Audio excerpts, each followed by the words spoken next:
It is a thrill to have someone I've respected from afar for a long time on this podcast. Brian Mogg, welcome. Man, your view is so much better than mine. How are you doing? Doing great, Mark. How are you? I'm good. Quickly for the listeners, viewers too, because you can get this on YouTube or at markimmelman.com. Tell the folks exactly where you are before we dive into golf instruction. Well, at the moment, I'm very close to my Chambers Bay Golf Academy out near Seattle area. Chambers Bay hosted the U.S. Open. They hosted the USGA four-ball last week, and I grew up in the area. And my wife, my family, were all kind of from the area, and we try and spend as much time in the summer as we can out here. And it's gorgeous today. Yeah, it's a way better decision than down in the southeast of the United States where Just I left, am. so it was hot. Well, yeah, I mean that's where I know you from. You've got academies all over the globe now. Orlando, obviously, up where you are in Seattle, Tacoma, Honolulu, around the globe. Little homecoming for you. Tell us the quick backstory to Brian Mogg before we dive into the nuts and bolts of golf instruction, please. Well, the cool story is I grew up literally. My parents' house is literally a few miles away from here, and I grew up playing golf here. Did get a junior golf. Went to Ohio State on a scholarship. Played on some really good teams, had a chance to win the NCAA, made All-American. Had a Hmm. chance to start working with David Ledbetter in Orlando, Yeah. and down and worked with David for about a year and a half and got my tour card. Played the tour, moved to Orlando, did that for 3 official years. And 1992, I lost in the playoff or lost by one for 3 consecutive years at Q school. And Oh, that goodness. wasn't any fun. David said, why don't you come teach for a year? And so anyway, January of 93, started teaching and been doing it ever since. Hey, okay. Well, I'm going to tell you. Well, you'll quickly pivot to your teacher hat. There's a story and there's a lesson in that already, Brian. And for the aspirant PGA Tour guy or LPGA girl that's watching, option listening to this, that Q school now it's kind of defunct, but you still got to go through levels in the game. And man, what a grind that is. And it seems like it's so illustrious and so glamorous at the top, but the grind is there. So share insights, share motivation, wisdom, whatever, for that aspirant golfer right now who's like banging their head against the wall and just not making it just yet. I've got several students that are kind of in that phase right there. And Hmm. my wisdom, I guess, from doing that is that when I grew up out here, we had a golfer who was on the tour, Ken Still. Kenny was Yeah. my mentor. He died a few years ago. He was kind of a peer of Jack and Arnie's, and I wanted to be like Kenny. And I spent my whole kind of pursuit as a kid dreaming about being on the PGA Tour. One of my weaknesses was I dreamed about being on the PGA Tour. I didn't dream Okay. about doing what Trevor did and put a green jacket. I didn't dream about winning U.S. Opens and Ryder Cups and the big stuff. And I can Hmm. look back in hindsight, and while I'm proud and happy I did play the PGA Tour, I had a few pretty good finishes. My dream was too small. Oh, So okay. for the kids out there that are listening, boy, if you're going to dream, you better dream for the top. And if you don't quite get to the top, it's not too bad. But if you try and dream at kind of the bottom rung on the ladder, you're going to be right on that bubble. And the way the tour is going, the grind that it is. I mean, I work so hard, 8-10 hours a day. Well, you got to do that today, plus have fitness, plus more mental game. Hmm. And there's almost not enough time in the day if you're a young kid right now dreaming and thinking about playing the tour. I mean, the girls might even be more rapidly advancing than the guys. You just see so many girls. I mean, 230 used to be the average girls driving distance. It's like 260 already. Yeah, it's It's crazy. changing almost as fast as the guys. So whether you're a guy or girl out there, set your dreams big. You got to work hard. There's no way around it. But man, you got to work on so many parts of the game to be efficient. You've got to be um, a good swinger of the club, but you got to be short game. You got to have a strength. Might be something as simple as chipping, but you got to be something where you have a strength that you're better than anybody in the world at. You know what? I love that, and I'm doing what I normally do with people I respect in this podcast. Is I tend to camp out on a subject for a while because I think where you are, I want to mine that because there's real gold. Because everybody, and you've been on PGA Tour ranges. I have. We've been around the globe, worked with elite golfers and beginning golfers for that matter. But there's always like, well, that guy does this or that girl does this better than me, and all of a sudden you start chasing that as opposed to kind of respecting the strength that you have, not giving that up in the intent or the effort to garner something else. So what say you? Well, I got an amazing story because this really Please. changed my. It's kind of a long story, but it's a baseball story. And as an American sports fan, going back for the last 30, 40 years watching sports, possibly the greatest year in sports was Oral Hershiser in 1988 in baseball. Mm-hmm. He pitched for the Dodgers. He had like a 1.1 ERA. I think he had 59 consecutive scoreless innings, got in the World Series, and he just was so peaceful and composed. I couldn't help but admire the guy. Well, flash forward 2001, I just happened to notice in the paper one day, All-Star break, Oral Hershiser, 41 years old, retires. Yeah, I was surprised. You know what? I remember that. Bummer. Like, man, I used to root for that guy. Well, a month later, my phone rings. Brian, it's Oral Hershiser. Just want to let you know, I drafted your son in Little League. I'll be his coach this fall. and for the story, we became pretty good friends. And about 2 years later, after we'd done a bunch of golf together, his son Jordan and my son were kind of friends. I asked Oral, how did you make it? How did you become a superstar in the game? And it's the best answer I've ever heard. He said he was a 33rd round pick out of Bowling Green, small school in Ohio. He showed up at Dodger rookie ball. I don't remember the year, but he looked around and there's like 100 pitchers, 100 young people, everybody about the same. Nobody crazy stood out.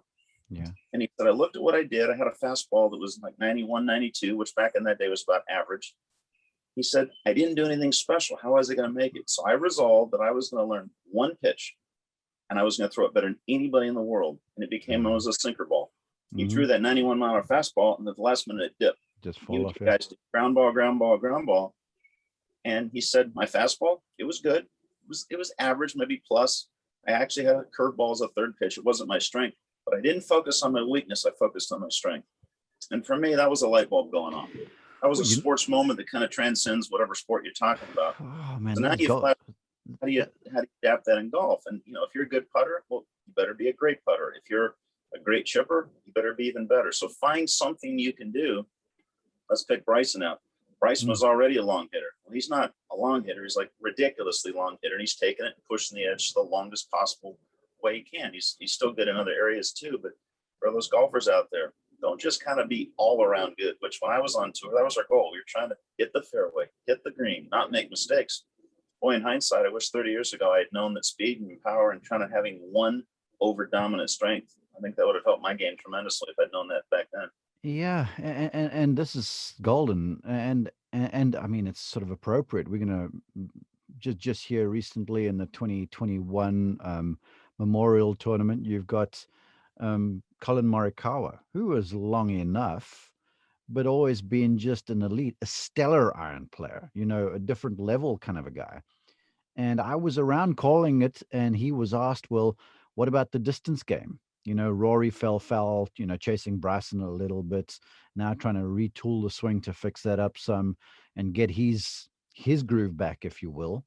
But Morikawa was like, nah, I'm going to do me. I know I hit my irons well. I'm going to put the ball in play, allow my strength to become dominant. And I thought that was so wise for such a young man to say, well, this is what I do well. And then I'm going to make sure everything around there complements where my strength is. For 23 or whatever he is, that's very wise. All right, you spoke about it. I've got such respect for you as an instructor because you've worked with all manner of players. I mean, PGA Tour winners, LPGA winners, you name it, European Tour. And I love the content you put out, ever since you were down there in Orlando, now you're back home essentially. And so I reached out to you and I'm like, Brian, there's so many of your things that people haven't seen. And you've got so many great drills. You and I are both Ledbetter guys, and Led is a drill guy because, understanding it cerebrally is one thing, but then feeling what you have to do and knowing what correct feels like, it allows you to then go and do the right thing in practice. So you very nicely set up over there because now you can demo a little bit. So while you're demonstrating, for the fact that this is also an audio podcast, we're going to talk through this. So let's do 5 drills with Brian Mogg to just help people do a little better. I've got some written down, incidentally, over here, some of yours. So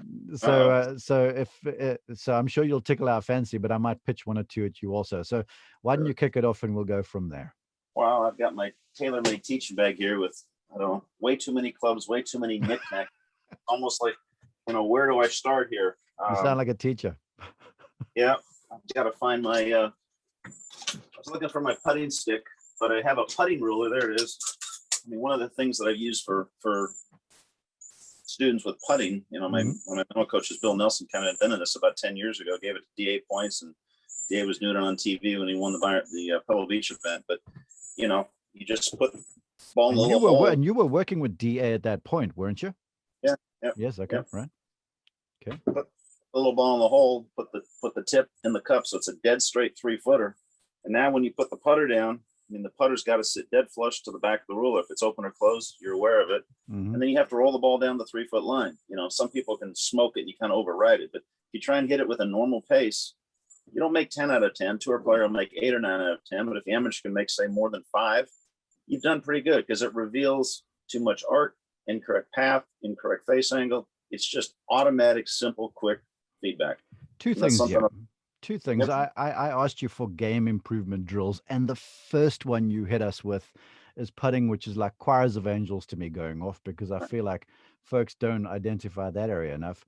And then secondly, to your drill with that putting stick, I went to Home Depot, found it was a little longer than a yardstick, I guess, but it was metal. It had the hole in there for storage in the, there you go. You got it. That's the exact one.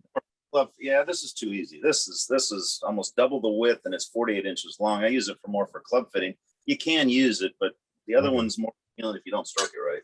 But to your putting stick, if people just got a yardstick and those cheap wooden ones, they're like $2-3 in Home Depot or whatever, they could use that too, right? Metals are better. The wooden ones tend to get some arch and float, and you get air under them, and the ball can off it. So you're better with a little bit of the heavier metal. They're just a few bucks. It's a pretty good cheap training aid for you. All right, the putting stick. Now, let's bring the reality to this, and let's motivate folks to some discipline, because just doing this 5 or 6 times and then moving along and going to a drivers, that's not going to stand you in good stead. What would the prescription Brian Mogg gave to someone to say, hey, you're going to get really good from 3, 4, 5 feet if you do it this many times? What's the recommendation?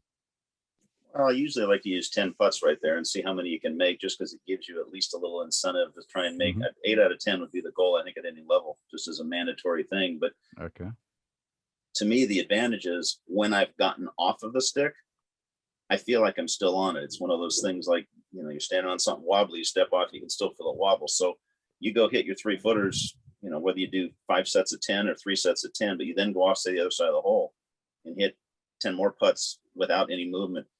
Your awareness level, like, oh, I took that outside, or oh, I cut that a little bit. Your awareness level goes up when you do it wrong now, because now you understand square. That's what I really like about that drill. The other benefit that I've personally done a lot of work with is, true or false, is every putt a straight putt? You have a 20-footer with 6 break. Yeah, it's true. Yeah, true. Mm-hmm. True. It sounds like a trick question, but it's no. Every putt is a straight putt. It's just once it comes off the face, gravity does some kind of movement. So one of the tricks, and Mark Sweeney is kind of one of my good friends. Mark teaches with me. Mark was a friend before he got up with Aim Point. We helped Mark do some research early on, and Mark's whole thing comes down to one thing. Can you roll your ball down the line that you see the line is? And the average golfer can't do that. So whether you put 2 tees down or whatnot, I can take that same 3-foot stick. Let's say you have a 20-foot putt with this much break. Well, you aim that stick this far out there, and then you have to roll it down that line. And most golfers, stuff we did with Mark, we found that most golfers under aim, like a left putt, they under aim and then push it high. It's not what the conventional research shows, but when I helped Mark with some of the research he did, that's what we found, is that most golfers under aim and then overcompensate with their stroke because their eyes aren't in line with what their real line should be. And then they're coming to guys like you and me, and they're like, I feel so inconsistent, but they're not realizing that the athlete inside is just reacting to try and get the ball on the necessary line. That's correct. Yep. So I think you can use that stick for more than just, say, a 3-foot putt. You can use it for something lengthy and with break involved. All right. Lovely. What a start. Okay. You're on a roll. What's number 2? Well, how about we do some chipping here? Yeah, man, brother. Here you've used tour strike ball. When I see amateurs, there's a couple things that go with us before we even get to the tour striker ball. You see so many amateurs when they chip that you see them chipping this way. They're back. I got to get the ball up. I got to over a bunker, over a hill. I got to go further. And every amateur, not every, but most amateurs freak out, panic, and help the ball. Yeah. What they're really doing is they're taking their center line and they're taking it backwards. All right. So most amateur golfers get too wristy, fall back, and either hit it before they mean to, or they bottom out early and overuse their. Yeah, exactly. Okay. All right. So the 2 things that go in sync here is I like to get from my belly button to my nose just ahead of the ball. Oh, now you're preaching. Oh, I love it. Yeah. You know what? And that is so crucial. I mean, Gary Player is a mentor of mine, and he hits me with this all the time. He goes, preset your angle of attack. Absolutely. Get your sternum out in front. Nick Felder to this day says to me, low shot, get the buttons of my shirt in front. High Yep. shot, get the buttons be a little bit more behind. Now that's for a full swing, but every short shot, you got loft built in, but you got to catch it appropriately. Yep. Well, then in sync with that, though, is you see so many golfers push their hands ahead, Yeah. which in some ways is good, but all that does usually is push your center back. And this line determines where the club's going to bottom out at. And what Gary just said, if your center line's back, you're going to hit behind it. Now, whether you chunk it, thin it, skull it, fluff it, hit the odd good one, it's just an inconsistent way. Yeah. So if you get your center line forward, make sure your hands are also underneath your sternum. More you get your hands out in front, all that's going to happen is you're going to negate the bounce of the club from being used. I was about to say, because the social media is awash with, modern day golf instruction terms, and one of them is exposing the bounce. And then you see this poor individual tilting back, leaning their hands forward, then trying to flick the club head so they can expose the bounce, where to what you're saying, you set it up and you move around that area. We're trying to create a wide bottom, so it doesn't really matter that much where your bounce enters. You've got a big wide swath, but you just described it. Now your bottom is so far back, you've got 10 inches or whatever of room right there to even maybe time it out good. And then you got the old sphincter tightening going on because of the pressure. And then you got no chance. Right. so then this thing really works well.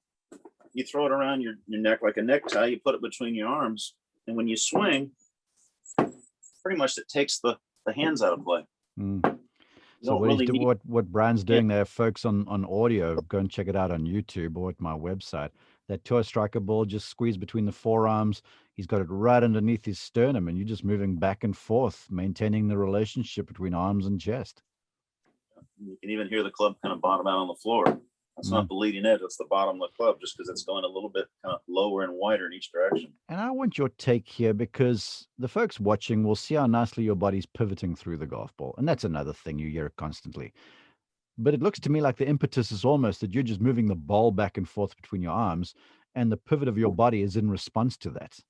Absolutely. I mean, bottom line, the hips are for power in the golf swing. And whether you're hitting it 3 yards up to 30, 40 yards, your hips don't play any role in this shot.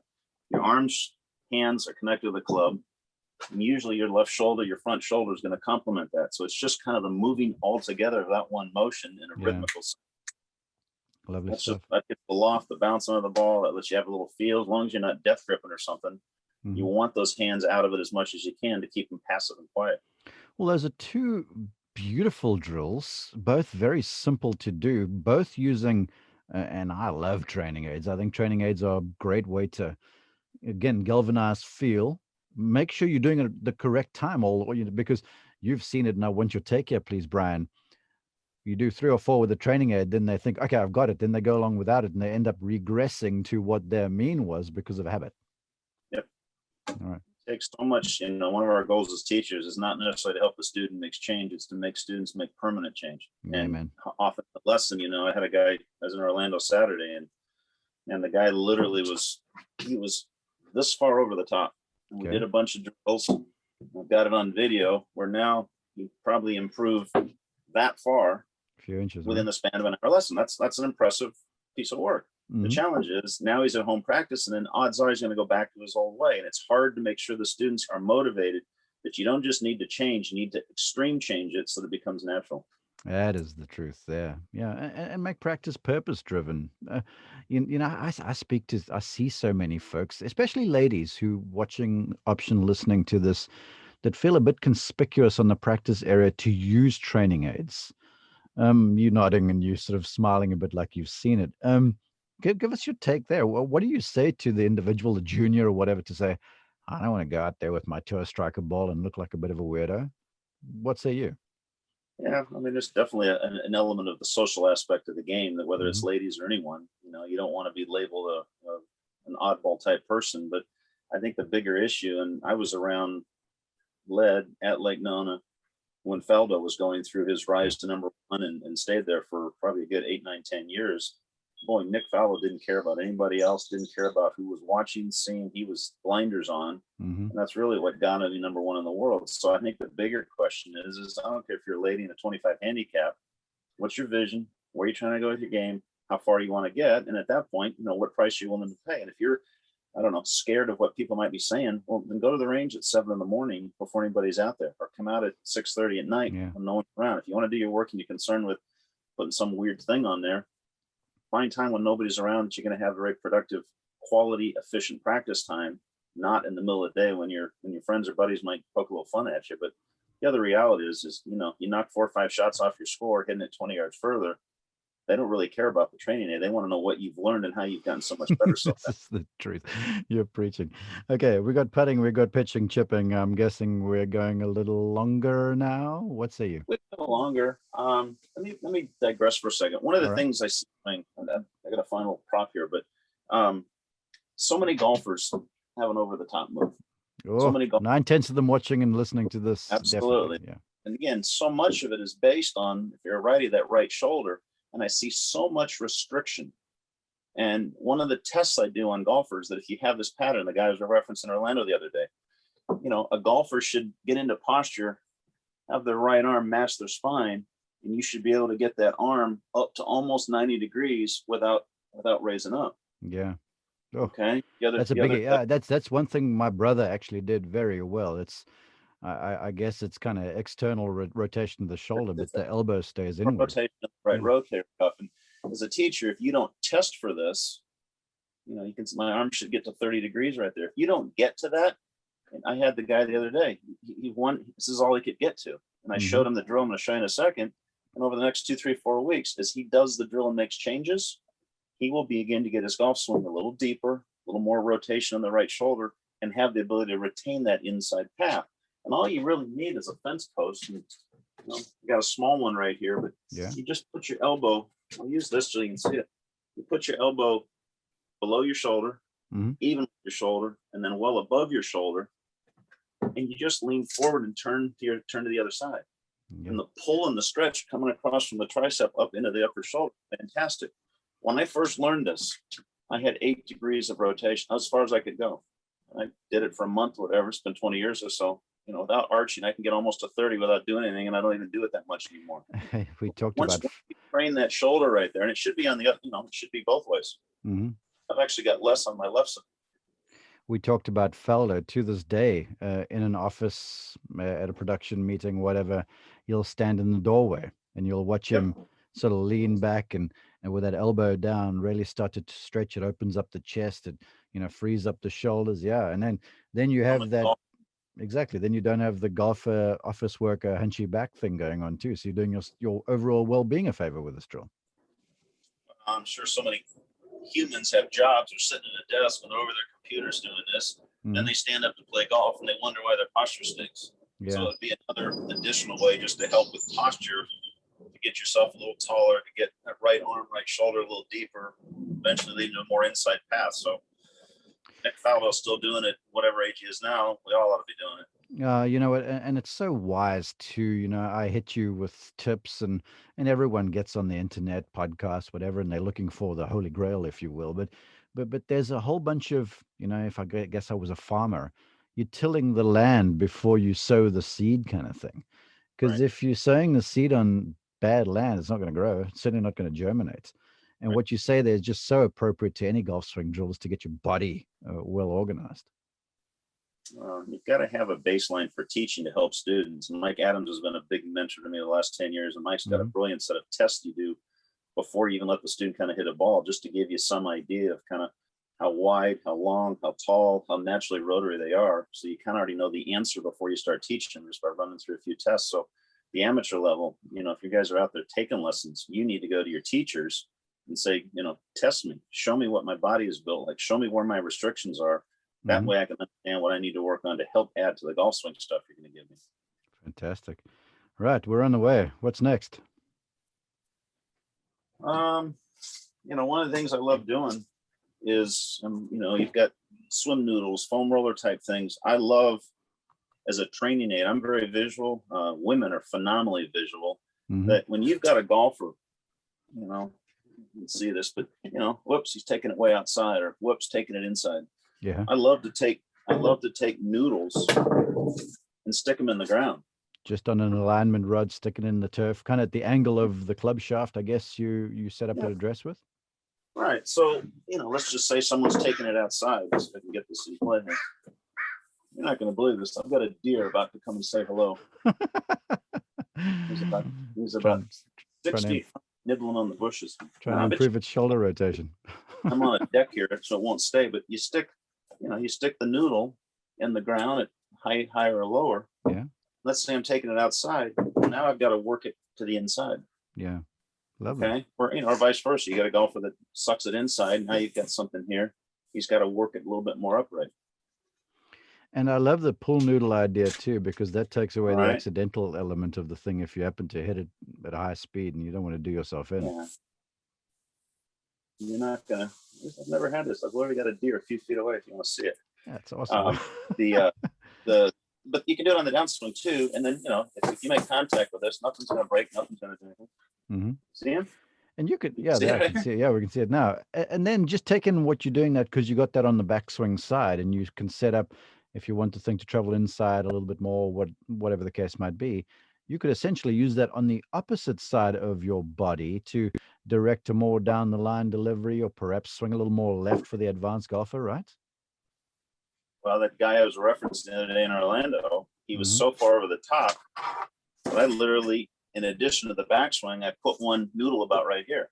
So when he came over the top and followed through low left, it made him sense, wow, I got to swing more down the line to a higher follow through. So, I mean, these are just so easy and not just simple, but you're not going to break it. You're not going to get hurt. You're not going to do anything with it. That foam noodle is a pretty good way to prevent injury, but also reinforce correct pathway with the swing. Yeah, and the reinforcement is one thing, but just the awareness thereof too, because there's such a big difference, as you know, between feel and real. And the individual might be saying, well, I'm taking it back less inside. But if they watch themselves on the video, they don't see any difference. But with something like this, instantaneously, you'll be like, okay, that's the yellow line on my road, and I've got to keep the wheels on the correct side of the yellow line, kind of thing. Yep. Awesome. So we got the swing lined up a little bit. And what's number 5? Well, one of the things I'm a big fan on is, drills are fantastic, but they have to be, what works for you might not work for me. Your tendencies, your patterns are not going to be mine. So, when we're talking about drills, these are more generic things that everybody should be doing. So kind of a last thought for a thing is, I love as a golfer that what's the whole purpose you take a lesson to work on your swing? Ultimately, beyond to get better, to have fun, to learn, beyond all that, is to see results. Yeah. It's to see good shots. It's to be as natural as you can without thinking about it. So it's kind of a spontaneous motion versus a paint by the numbers thought process. Mm-hmm. So one of the things I love to do, a little more at the higher level golfer, a better player level, is take an alignment stick and walk out about 6, 7, 8 yards and just put it in the ground. Okay. Now see the student hit shots around the stick. Oh, love this. I mean, it's funny you say that. And you PGA Tour ranges, I'm seeing this more and more. The shot making is becoming a thing again, where golf swing making at one stage was a thing, and you see everyone, they got that alignment rod stuck in down the target line, and they're moving it on either side of the thing, and if they're drawing it too much, they're trying to hit some left starting fades, and vice versa, and they're essentially almost using shot making to align the golf swing too. Correct. And I find so many golfers have patterns. So a golfer, let's say, that's stuck from the inside, his ball's starting to the right. Yeah. So now you take the alignment stick, maybe you fudge it 12 inches over to the right, and now you make him start it left of the stick. The proverbial slicer, starting the ball with way too far left, start it, move the stick over a shade to their left, and make them have to start it more down the line.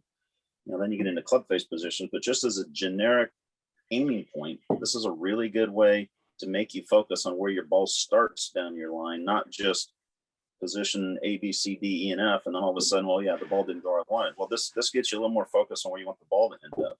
And I can see why you're such a pro, because you began with a putt rolling down a line on your putting stick, and you're ending with a golf ball starting on the appropriate line, because whether it's going at 190 miles an hour or 5 miles an hour, the principles largely remain the same. Yeah. Okay, I want to pitch one at you before I let you go. There are a few, and folks can go to your website. I'll let you share the address in just a little while.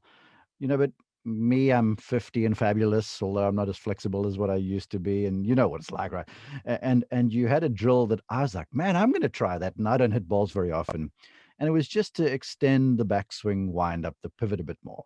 And you like make your swing, and then you like, now make your swing and look behind you, and you'll get a sense for just how much farther you go. And I tried this. I'm like, holy cow, this is right. Because once again, it gives me like, okay, this is where you are.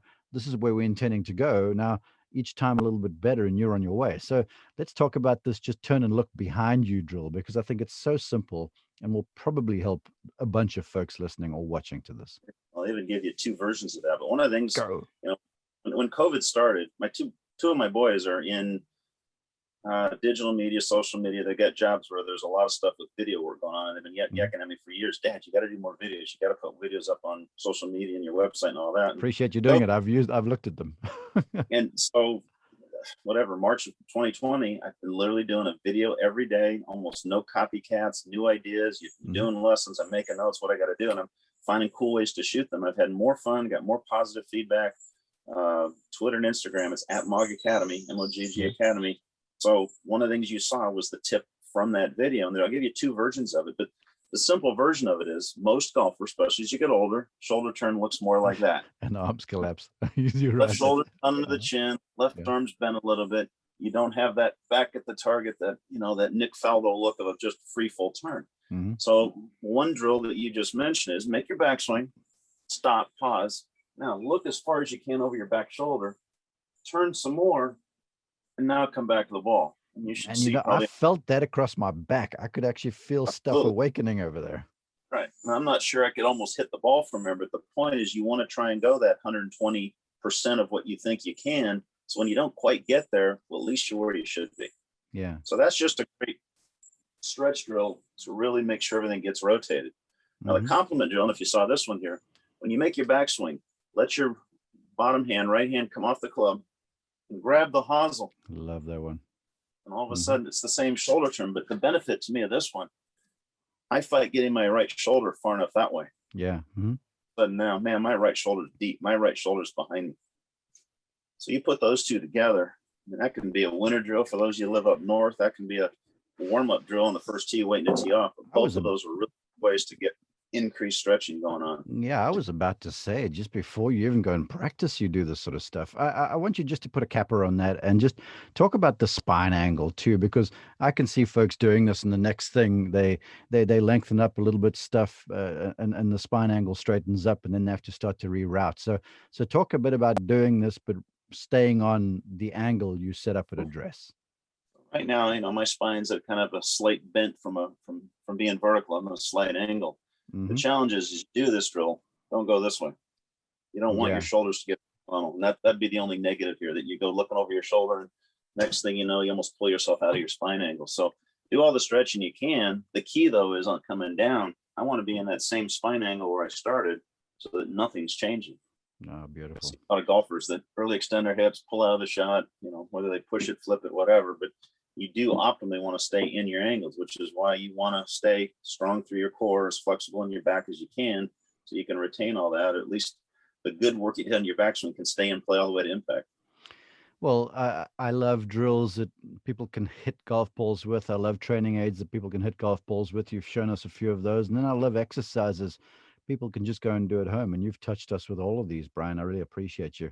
I've kept you for a long time. Before I let you go, please share the web address, the social media handles again before you go.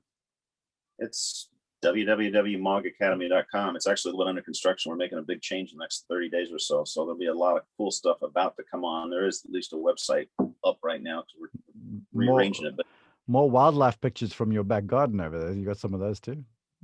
I don't think we've got in the back garden. We will have probably some ocean and other type things, but we'll have there's some good stuff on there. And then at Mogg Academy for Twitter and Instagram, there'll be every one of those is up every day. I think I have a Korean Academy. I think they post something as well. So there's other things going on right now. Lovely, mate. I appreciate you so much. You're so good at what you do, and you're helping golfers around the world. And importantly for us, you're helping all of our global tribe too. So thanks for joining us, and I appreciate your time. Thanks, Mark. Hey, I hope that worked well for you. That was good. That was easy. That's good. Awesome, man. Yeah. Thanks very much. We're probably going to release tomorrow-ish, and I'll send you a link if you want to share it somewhere, and then we'll go from there. Okay. Post it whenever you send it. All right, bud. You take care of you. Okay. Thank you. All right. All Bye right. then. Thanks. Are you in Orlando? And I'm in Georgia. I've been in Georgia since 2001. Okay. Where? I'm in Columbus, about an hour and 15 southwest of Atlanta. So if you're ever down our way, give us a shot. I'd love to host you. Played the Southern Open there early on. Green Island. Green Island. I live 5 minutes from Green Island. Oh, cool. Yeah. All right. So if you Well, come down this way, let me know. We'll host you. I see your mom and dad occasionally. Yeah, I know my dad. Well, my dad is like, because he listens to everybody, and he's like, "Have you got Brian Mogg on ever?" I'm like, "No," and he goes, "I'm like, I'm trying to get in touch with him," and he goes, "Well, I got his number," and I'm like, "Lovely." So I appreciate you being patient with me, reaching Oh, out that's to you. good. Thank you. Yeah. Cool. Well, thanks so man. much. Appreciate you. Okay. Bye then. Bye.